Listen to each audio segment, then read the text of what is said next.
Hello. तो आज अपन ये वाला जो फॉर्मूला है ये फॉर्मूला डिराइव करते हैं with the help of Snell's law. ठीक है, तो आप यहाँ देख सकते हो कि मैंने एक ऑब्जेक्ट कंसीडर करा है, उससे ऐसे लाइट गिराई है एंड ये लाइट रिफ्रैक्ट होके ऐसे जाएगी। ठीक है, यहाँ पर मैंने एक नॉर्मल भी ड्रॉ करा है, ठीक है। अब आप देख सकते हो कि ये जो है ये हमारा इंसिडेंट रे है, ये नॉर्मल है, दोनों के बीच का जो एंगल होगा इसको बोलेंगे हम एंगल ऑफ इंसिडेंस। ठीक है, और ये हमारा रिफ्रैक्टेड रे है, ये नॉर्मल है, दोनों के बीच का जो एंगल है इसको बोलेंगे हम एंगल ऑफ रिफ्रैक्शन। ठीक है, अब ये डेरिवेशन हम करेंगे with the help of Snell's law से। तो मैं यहाँ पर स्नेल्स लॉ लिख लेता हूँ।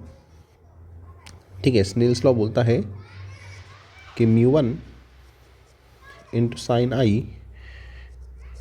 ये μ1 मान लेते हैं, ये μ2 मान लेते हैं, is equal to μ2 into sine R. ठीक है, यह आ जाएगा μ1। हम ये अज्यूम करते हुए चल रहे हैं कि ये एंगल्स बहुत छोटे हैं, ये अज्यूम करते हुए चल रहे हैं कि ये एंगल्स बहुत छोटे हैं। तो हम यहाँ पर साइन आई को अप्रॉक्सीमेटली आई लिख सकते हैं और साइन आर को अप्रॉक्सीमेटली आर लिख सकते हैं। ठीक है, अब अगर आप इंटीरियर एंगल एक्सटीरियर एंगल वाली प्रॉपर्टी लगाओगे तो आपको दिखेगा कि ये बीटा की वैल्यू अल्फ़ा प्लस आई के बराबर होना चाहिए।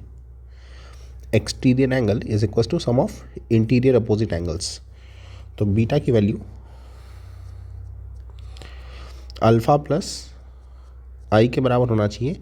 यहाँ से आप आई कितना निकाल सकते हो, आई निकाल सकते हो बीटा माइनस अल्फ़ा। ठीक है, यहाँ से आप आई निकाल सकते हो बीटा माइनस अल्फ़ा।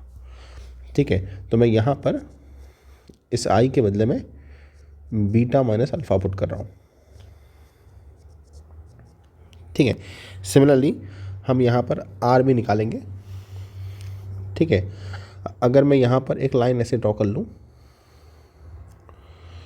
ठीक है, अगर मैं एक लाइन ऐसे ड्रॉ कर लूँ, ठीक है, तो मुझे दिख रहा है कि ये ऊपर वाला जो एंगल है, ये ऊपर वाला एंगल इस बीटा के बराबर होगा और ये वाला जो एंगल है ये इस गामा के बराबर होगा।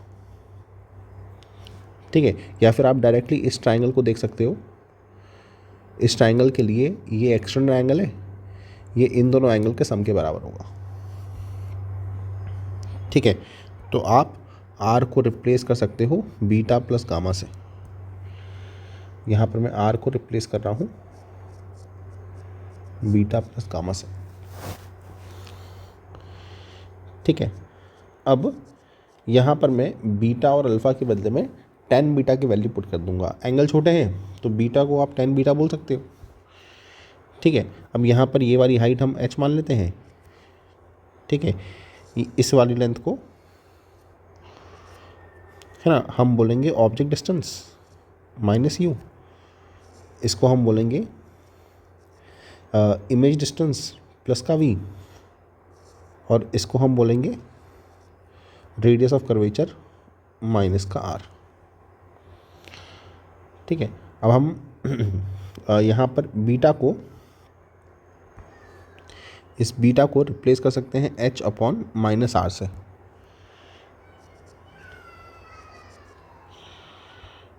ठीक है, फिर हम अल्फ़ा को रिप्लेस कर सकते हैं h अपॉन माइनस यू से। है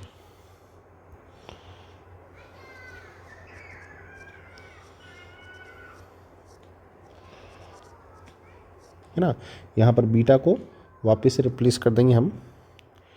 बीटा को हमने पहले h बाय माइनस आर लिखा था, वापस से लिखेंगे। है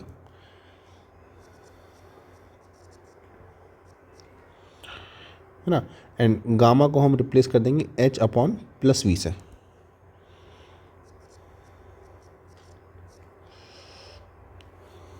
ठीक है, यहाँ से आपको दिखेगा कि h वाली टर्म्स तो सारी कैंसिल हो जाएगी, यहाँ आ जाएगा माइनस का μ1 अपॉन आर।